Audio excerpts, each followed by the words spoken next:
नमस्कार, मेरा नाम है शिवम कुमार लोटसवे और मैं आज आपको एक्सप्लेन करने वाला हूँ केज्ड बर्ड।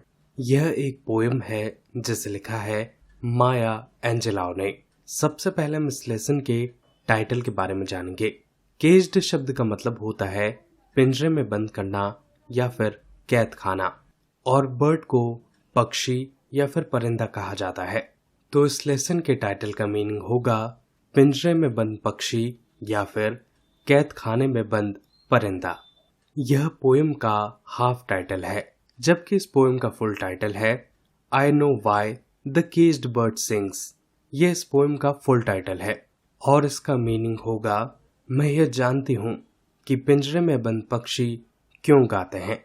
यह पोयम केज्ड बर्ड और फ्री बर्ड यानी कि पिंजरे में बंद पक्षी और आजाद पक्षी पर लिखी गई है।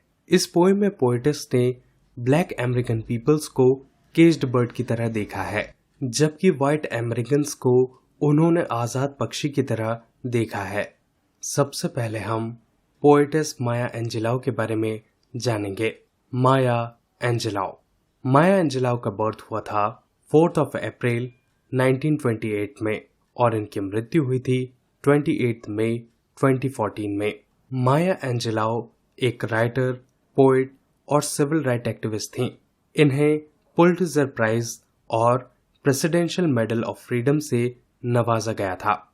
अब हम बात करेंगे इनकी कुछ बहुत ही फेमस नोटेबल वर्क्स के बारे में, जैसे gather together in my name, mom and me and mom और the heart of a woman. इनके कुछ बहुत ही फेमस वर्क रहे।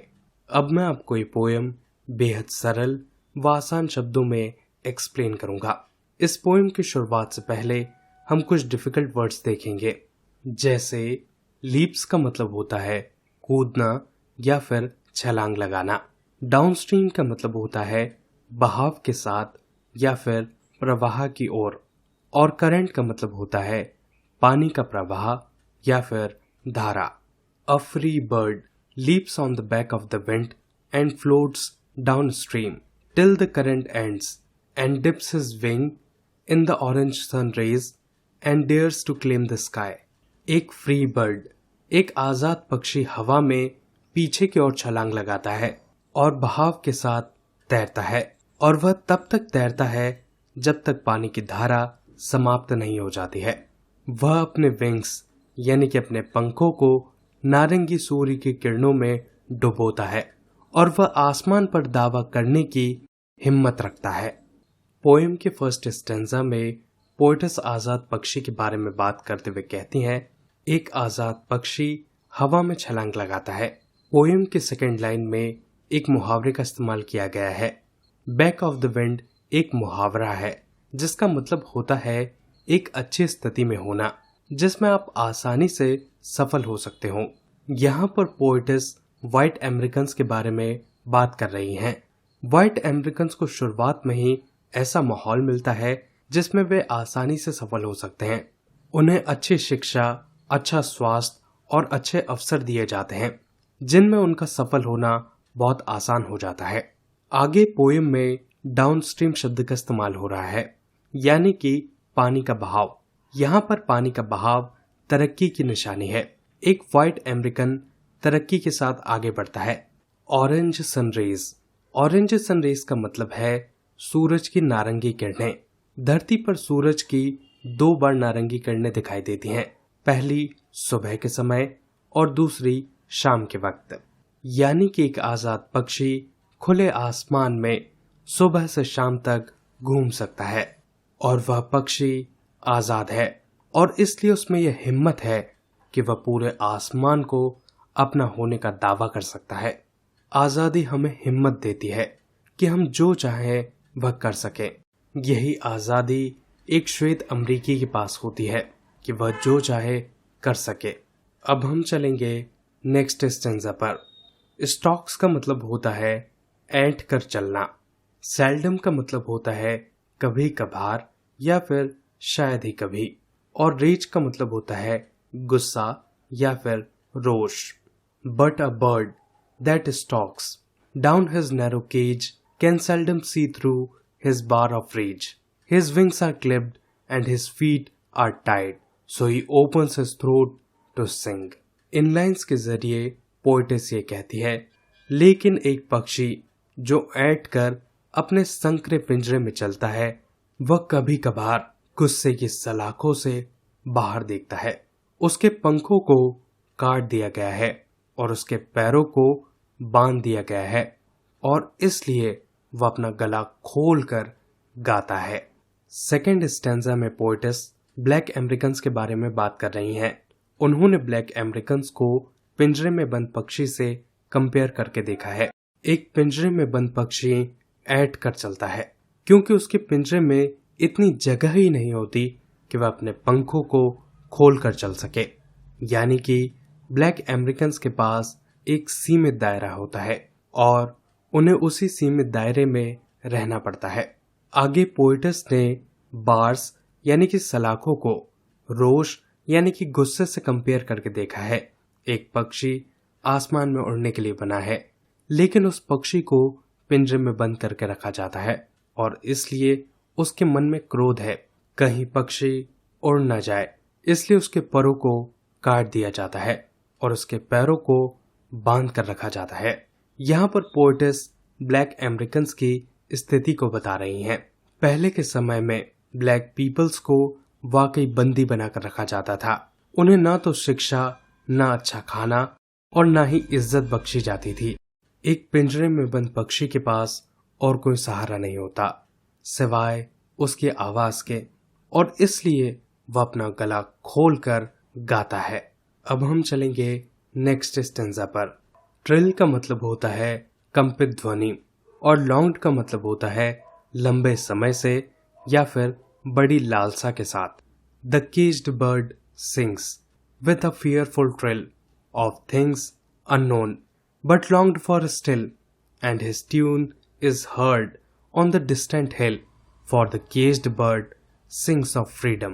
पोएटेस इस स्टेंजा में कहती हैं, एक पिंजरे में बंद पक्षी भयभीत होकर कंपित ध्वनि में गाता है उन चीजों के बारे में जिन चीजों के बारे में उसे पता ही नहीं है, लेकिन लंबे समय से उसके मन में उस चीज को पाने के लिए लालसा है। उसकी राग डिस्टेंट यानी कि दूर दराज की पहाड़ियों से भी सुनी जा सकती है। वह पिंजरे में बंद पक्षी आजादी के लिए गीत गाता है, फ्रीडम के लिए गीत गाता है। इस स्टेंजा में पोएटेस पिंजरे में बंद पक्षी की स्थिति को और विस्तार से बताती हैं। पोएटेस ये बताती हैं कि पिंजरे में बंद पक्षी गाना गाता है, उसे इतना सताया गया है कि जब वह गाना गाता है तब उसकी आवाज में डर है, कंपन है।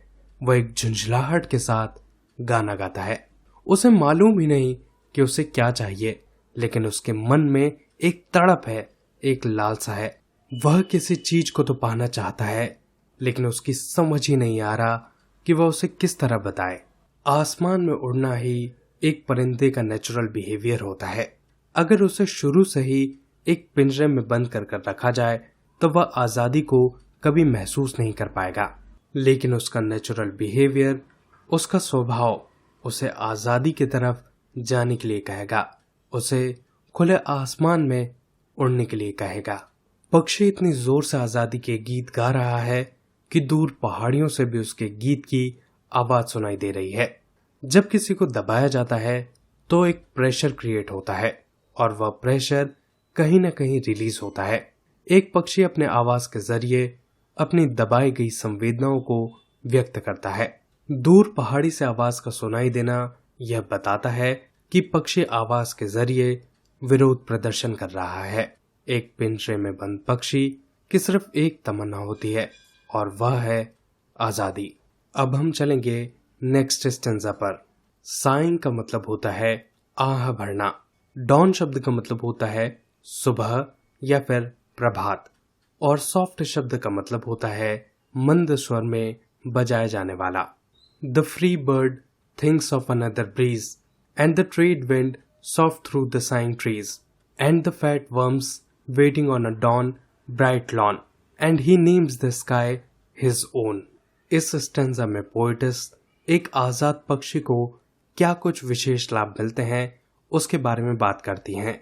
एक आजाद पक्षी एक और मंद समीर यानी कि ठंडी हवा के बारे में सोचता है और ट्रेड विंड्स हल्की आवाज के साथ आह भरते पेड़ों से होते हुए गुजरती है। एक आजाद पक्षी मोटे कीड़ों के बारे में सोचता है जो कीड़े उसके लिए सुबह सुबह चमकदार घास के मैदान में इंतजार कर रहे हैं। एक आजाद पक्षी आसमान में अपना नाम करने के बारे में सोचता है। एक आजाद पक्षी एक और हवा के झोंके के बारे में सोचता है क्योंकि उसने पहले भी कई सारे हवा के झोंकों को एक्सपीरियंस करके रखा है, इसलिए वह एक ऐसी ठंडी हवा के बारे में सोचता है जिसमें वह उड़ान भर सके। यहाँ पर एक शब्द आ रहा है ट्रेड विंड्स। ईस्ट से वेस्ट की तरफ बहने वाली हवाओं को ट्रेड विंड्स कहा जाता है। समुद्री मालवाहक जहाज इन हवाओं का इस्तेमाल करते हैं ताकि वह अपनी मंजिल पर जल्दी पहुंच सके। क्योंकि इन हवाओं का इस्तेमाल व्यापारी जहाजों द्वारा किया जाता है, इसलिए इन हवाओं को ट्रेड विंड्स कह दिया जाता है। एक आजाद पक्षी फिलॉसफी, आनंद और सौंदर्य के बारे में सोचता है क्योंकि वह आजाद है। एक आजाद पक्षी मोटे कीड़ों के बारे में सोचता है क्योंकि वह आजाद है और वह अपने मनपसंद का खाना खा सकता है। यहाँ पर एक मुहावरे का भी इस्तेमाल हुआ है, name the sky his own, यानी कि वह जहाँ चाहे वहां जा सकता है। एक आजाद पक्षी आसमान को अपना करने के बारे में सोचता है, यानी कि वह असंभव को संभव करने के बारे में सोच सकता है क्योंकि वह आजाद है, क्योंकि उसकी सोच में कोई भी बंदिशें नहीं है। अब हम चलेंगे नेक्स्ट स्टेंजा पर। ग्रेव का मतलब होता है कब्र और नाइटमेयर का मतलब होता है भयानक सपना। But a caged bird stands on the grave of dreams, his shadow shout on a nightmare scream, his wings are clipped and his feet are tied, so his opens his throat to sing. Poetess ये कहती हैं, एक पिंजरे में बंद पक्षी अपने सपनों की कब्र पर खड़ा है और उसकी परछाई एक भयानक सपने में चिल्ला रही है। सपनों की कब्र पर खड़े होने का मतलब है कि सपने मर चुके हैं। एक ब्लैक पर्सन के सपने भी मर चुके हैं। उन पर इतने अत्याचार किए गए हैं कि ऐसा लगता है कि उनके सारे सपने अब समाप्त हो चुके हैं। हो सकता था कि वह अच्छी शिक्षा ग्रहण करते, खूब पैसे कमाते और स्वतंत्रता के साथ अपना जीवन आरामदायक तरीके से बिताते, लेकिन वह इन सपनों के बारे में सोच नहीं सकते क्योंकि वह आजाद नहीं है। वह पिंजरे में बंद हैं और इसलिए उन्हें ऐसा लगता है कि जैसे उनकी परछाई भयानक सपने में चिल्ला रही हो। उनके परों को काट दिया गया है, उनके पैरों को बांध दिया गया है और इसलिए वह अपना गला खोलकर गा रहा है। परों को काट देने से मतलब है कि उन्हें डिसेबल कर दिया गया है, यानी कि उनमें यह क्षमता तो है कि वह उड़ सके, लेकिन उन्हें अशक्त बनाकर रख दिया गया है। अब हम चलेंगे नेक्स्ट स्टेंजा पर। पोएम के लास्ट स्टेंजा में पोएटेस ने पोएम के थर्ड स्टेंजा को एक बार फिर से रिपीट किया है।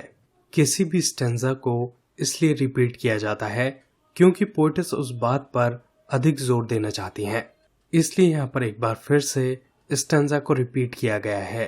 एक पिंजरे में बंद पक्षी भयभीत होकर कंपित ध्वनि में गीत गाता है उन चीजों के बारे में जिसके बारे में उसे पता ही नहीं है, लेकिन लंबे समय से उसके मन में उस चीज को पाने की एक लालसा है। उसकी राग दूरस्थ पहाड़ों से भी सुनी जा सकती है। वह पिंजरे में बंद पक्षी आजादी के लिए गीत गाता है। दोस्तों, ये था इस पूरी पोएम का एक्सप्लेनेशन। आशा करता हूँ कि आपको ये पोएम आसानी से समझ में आई होगी। अगर आपको ये वीडियो अच्छा लगा हो तो प्लीज इसे लाइक कीजिए और चैनल को सब्सक्राइब कीजिए। अपने आसपास सफाई बनाए रखें और एक पेड़ जरूर लगाएं। आप सभी का बहुत बहुत धन्यवाद।